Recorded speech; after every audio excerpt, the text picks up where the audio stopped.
Now that the elections are behind us, there's a lot more that we can be doing. Over the last sort of decade, we've seen a significant growth in terms of sustainability opportunities, be it from a policy lens or from a regulatory lens, and of course the investments flowing in. What I'd be interested to see is the use of those technologies and how that sort of scales up limitlessly over the next 5 years or the next 10 years. I think I'm excited about the 2030, 2035 and 2040 potentials. These 5-year marks are sort of significant for me. Policy and technology coming together, I think, is something that is the biggest thing I'm looking forward to. I think what's exciting about what the Global South can do is to do the profitable markets different, right? So you have the potential of proven energy markets that have done well. What's interesting to see is what the role of renewables will be.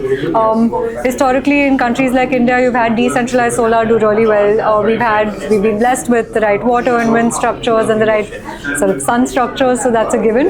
But what's interesting to see is how do you scale that up and create that as a reliable system for manufacturing to sort of evolve, to adapt to renewables from that lens. It's important, as you very correctly pointed out, to have a strong grid infrastructure in this ecosystem. In India, with a single grid ecosystem, that's sort of helpful, and sort of states being able to put into this is great.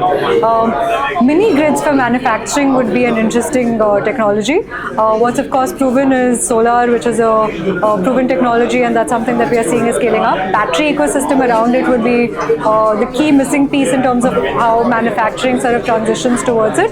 I'm also very excited about hydrogen as a fuel of the future. I think it's still a while away, but I'm excited to see the potential. I can go on and on about this, to be honest. I'm really enjoying every single conversation I'm having here.